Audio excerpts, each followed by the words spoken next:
meanwhile, back in Florida, we unfortunately do have to cover one more segment of our state, and I have all the articles, and it's never good.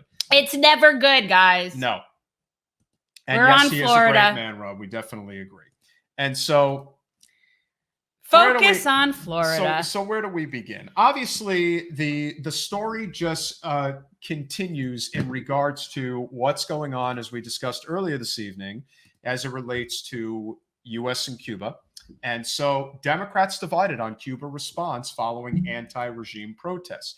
Now, how exactly are they divided? Here's the piece. So Democrats are far from unified in their responses to a once in a generation That's what they're making this out to be, is a once in a generation protest. This is just one article. This is the one that I used the picture from, so I thought it made sense to correspond. But there's multiple articles about this right now. Again, some outspoken Democrats have long been critics of Cuba, have fawned at the protests, hinting at how the uprising could provide the Biden administration with an opportunity to support regime change. They say it's so it's so cavalier. It's we're just going to go in there and for 13 million people. They're just going to go in there and change the way that they live on that island. And so, of course, Florida Representative Debbie Wasserman Schultz, who broke with the Obama administration in 2015 and said that a reopening of relations with Cuba should slow down, shocking, had a careful statement about the recent uprisings. We stand in solidarity with thousands of peaceful protesters all over Cuba who are challenging its repressive regime. May their courage and historic moment bring about real change.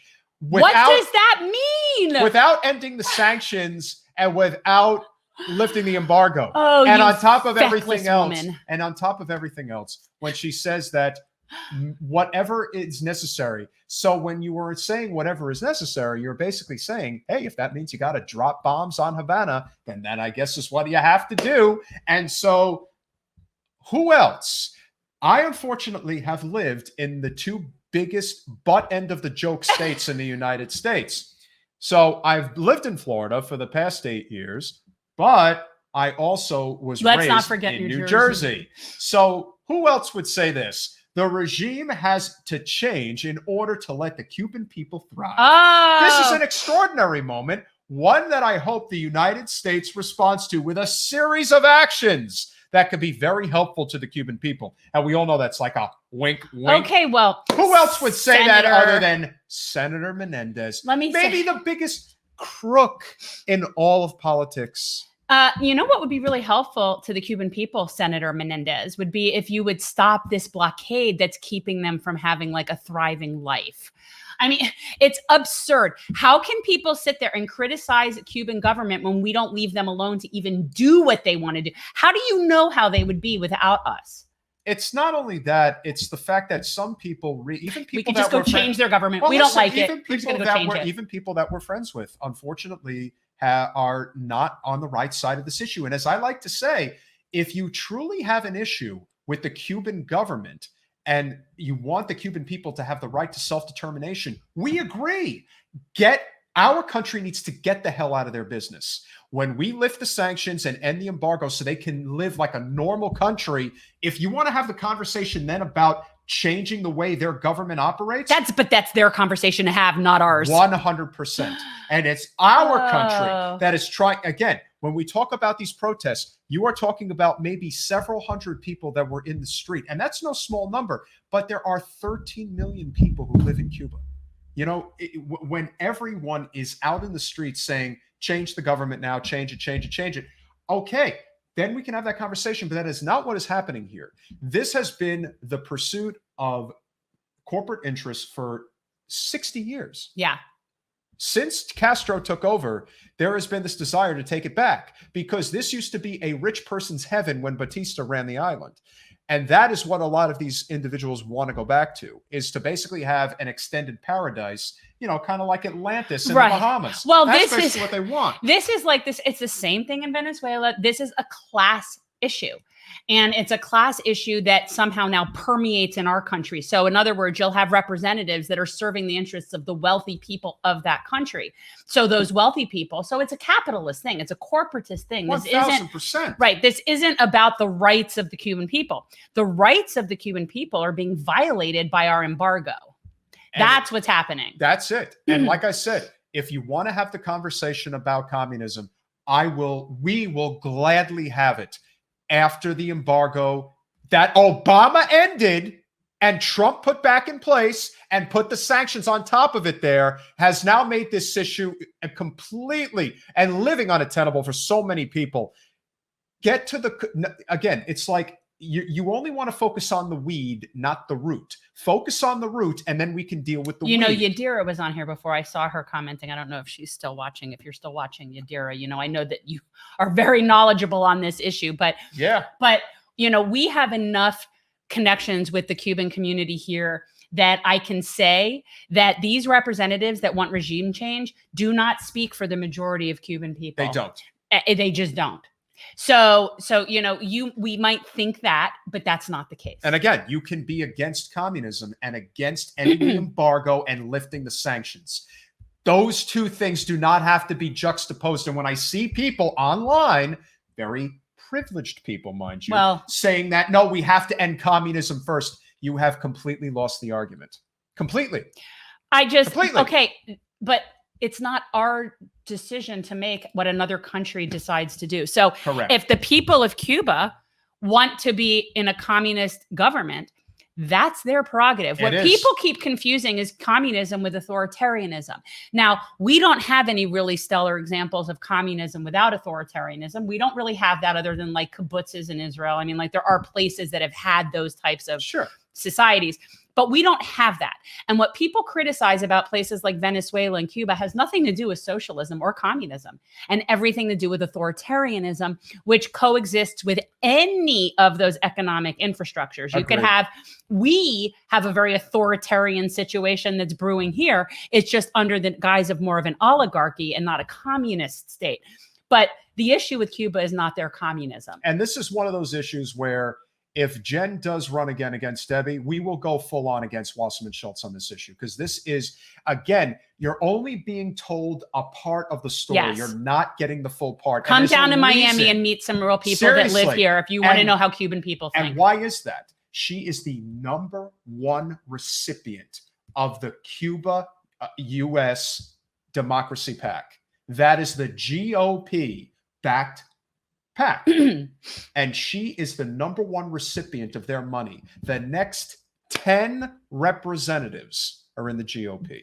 That's all you need to know. And because she is in that position, she basically is keeping tons of people in the dark who, if they knew about this issue, they would not support it the way that it is being portrayed. I cannot believe that we're in 2021 and we're still having this misinformation campaign that's this Red Scare anti-communism talk. Are we seriously, like, have we not learned anything about that whole struggle, that anti-communism? First of all, it doesn't work. No. So really all it's doing is it's creating profits for the military industrial complex and profits for all different groups. But again, we believe that we control the entire world. Yes. And that we are entitled to basically have everything that is, especially in the Western Hemisphere, we think belongs to us. Oh, yes. And that is, again, you can't control the Eastern Hemisphere. That is for China and Russia. And so we have this belief that we are entitled to control every piece of real estate. The Monroe Doctrine. That is the Monroe Doctrine. I 100%. know. And so it is not going to end pretty, and we're going to have to keep talking about this because no one is going to talk about it in the fashion that it needs to be talked about in. But with that said, we obviously want to have, share some good news with you, which of course is not good for our governor. And that is court blocks order lifting the CDC virus rules on Florida. I don't know why you say that's good news. It's not necessarily good news for me. I don't necessarily disagree with DeSantis. Well, I am going to say this. Here's the problem. When you're getting on a cruise ship, well, here's how I look at it. If you're going away, you could do whatever you want. But if you want to come back into the United States, there has to be some type of mandatory testing. And it has to be up to the minute testing where you would know right away if you have COVID. And if that's the case, then you have to go into quarantine, basically like on an Ellis Island type situation. And if that's the way that it has to be in order to protect other people from getting the virus who may be vulnerable, then that is something that needs to be done. But they're not looking to do something. But I also feel like if somebody is vulnerable to getting things, you don't go on a cruise. That's true. So too. I would like That is true too. I have my whole life thought of a cruise ship as a floating petri dish. I feel very vindicated in that. I think they're gross. I wouldn't go on one, but that's neither here nor there. I don't agree with any of that because it's not based in science. Then why aren't they testing for all those sorts of stuff? Why didn't they That's test fair. for everything else? It's like, and then what? Are you going to test for every variant or every year? Is there going to be different testing? Like this, if there was no profit motive to this, I would have a very different perspective. But really it That's is. This fair. is all profit motive. So are these testing things basically just going to be contracts with companies to do the testing that make lots of money to be like, all I see is dollar signs. So when DeSantis is standing up to that, it doesn't really bother me. And I'm just saying it's not necessarily good news. Well, I look at it this way. Is it actually going to hurt DeSantis electorally? No, it's not. In fact, it may actually help him because, again, people just see this as a regulation. However, like I said, if people don't want to be vaccinated, that's their choice. However, I do think that there should be a rule in place where when you do come back and you are, obviously disembarking, that you do get a test, and that if there has to be basically like. And how long do we do this for? I think it's like 10 days. No, how long? So like from here on till eternity, we're just like going to be like quarantining people with COVID. I don't know. I have some different thoughts about all this. I think the bottom line is that look, if the vaccine works, then take the vaccine. That's what it comes down to. And if you don't want to take it, then you don't take it because the vaccine is supposed to protect you. That is really the essence of why this is. So when if there was no vaccine and people were just going around doing their thing, that would obviously warrant hypercriticism. But you have an option. And if that is what works for you, then take it. If you don't want to go on a cruise ship, then don't go on a cruise ship. The only reason I think that this is potentially a good thing is because I do think that there are some mitigating factors. Now, again, we don't know how effective the vaccine is in terms of long term, because this is still relatively new. It's still not FDA approved. Still not FDA approved. I think we don't really know. And they can keep saying that mystery in terms of what will ultimately come. But one thing that we do know that is indisputable is how devastating red tide is to the state of Florida. And we are having a serious problem. This is something that unfortunately is a very big problem on the west coast of Florida. This is not a huge problem on the east coast. But as this, as the article in The Guardian talks about, Jen, if you want to. Well, I mean, I just want people to know red tide is something that naturally occurs. It's a naturally occurring phenomenon. It is something that it's sort of like a cleansing of the water in a way. I mean, yes, fish turn up dead. That is how it happens. And that is natural. What we have here has been exacerbated by so many outside factors that are not natural. And this year, it is really tied to, we had talked about this back with that Piney Point incident where they had to evacuate something like 300 houses. We have this dam basically of sludge that is breaking. The dam is breaking, and instead of fixing the dam, they're just letting the water out gradually, which is completely toxic.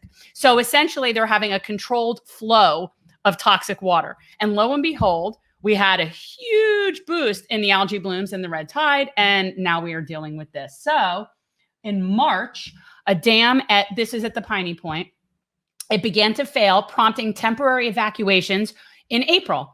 2 days later, Governor DeSantis issued a state of emergency.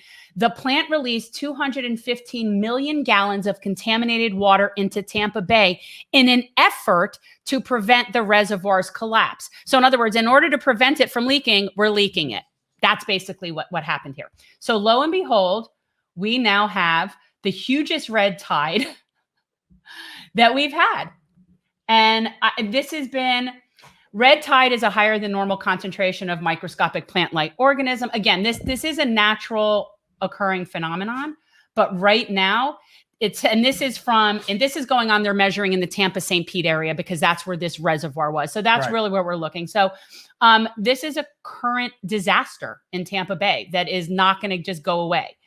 And I don't see how it can go away when they have to keep relieving the burden on the Piney Point or whatever it is. We need a Green New Deal for the state. Yeah, we need a serious infrastructure overhaul here. And so we are having an increased red tide, which, by the way, if you want to talk about affecting the bottom line, people are not as likely to be tourists and visit beaches that have dead fish all over them. If the tourist industry, which is the lifeblood of the Florida economy, is going to suffer for an extended period of time, something is going to give. It's just going to give. And it's unfortunate that it has to be about money because it's always about money. And if the state is starting to lose revenue, which it will, and it already is, then something's going to happen. And I have to say, look, a couple years ago, I was scheduled to go to Sanibel and I canceled it because they had this inordinate, huge red tide. And I don't want to go to the beach with dead fish all over. And I'm not talking small dead fish, by the way. These are like fish from the depths of the ocean, giant, massive fish laying dead all over the beach. It's almost like Armageddon looking. It's really freaky. It is. And I've seen it and I want no part of that. And so the last story of the evening, and listen, this has been a great podcast all around, but we had to give you a Florida story. We needed a Florida. It could only be Florida. It could only be Florida. Wait, but you got to read the exactly what this guy did. And I got to tell you, a lot of... First, he steals the candles. Well, which of course, the New York Post story has more information, but I like the way the other one looks. So the New York Post is definitely the South Florida transplants story or newspaper. Well, look, and they mock us the best. Yes, they mock us the best. Really I love the Post. They do. So, cops are hunting for a Florida man. This has really become like the meme. And by the way, let me be clear, not just Florida, Miami, mind you. Yes. This is a Miami story. So yes, go this on. This ain't from the Panhandle. No. This isn't from the boonies in the central part of the state. This is definitely Miami. This is Miami. So cops are hunting for a Florida man who stole candles from a Miami Bath and Body Works. Bed Bath and Beyond. No, right? Bath and Body Works. Oh, Bath and Body Works. Do you know wow. how cheap that stuff is? Okay, so he's stealing candles, but then get to the good part. All right. He made off with the stolen loot by spraying everyone in his way with bear mace. Do you know how potent bear mace is? So, first of all, this could even happen only in Florida. Yeah, you wouldn't think it would be in Miami, but it sounds like a what's Florida so funny story. is that there's no bears there. No, but there are a lot of bears in northern Florida. There are bears in northern Florida, but it's interesting to me that is the method of things. So yes, this gentleman ran out of the Bath and Body Works with stolen candles by spraying people with bear mace. The suspect robbed the Miami International Mall on Saturday and injured at least 30 people, including one who took a direct hit with the bear repellent to the face and needed to be hospitalized. It's like we're laughing about it, but it really isn't funny. Sick. It's demented. And this, again. Oh my God, about 15 of the people sprayed were employees of the store. First of all, why does Bath and Body Works have so many employees at any given moment on their thing? I mean, God, you don't need that many people there at any one time. You know, we completely sympathize with people who are struggling, who do not have a lot going on in their life. No, you don't get to claim that for stealing candles at Bath and Body Works. And this is one of those stories where anyone who defends this and thinks that but he's desperate. Yeah, if he was stealing a few hamburgers from McDonald's, that would be something where you could say, all right, the person's desperate. They need to eat. No, people that are stealing baby formula from the supermarkets are desperate. Yeah. This person is stealing candles and taking candles from Bath and Body Works. Good grief. Ugh. So anyway, that's our Florida. Let's hope he gets caught and he gets and he gets a friendly bear in prison. Oh, he'll get a bear. He'll get or a bear will get him. A bear's going to get him in prison. A bear's going to get him. You get the idea. He's getting by a bear. So. Thanks for watching. If you want to support our mission to transform politics into service, please like this video, subscribe, follow us on social media, and consider joining our Patreon, where you'll get early access to our interviews as well as other exclusive content. Links are in the description. Peace out.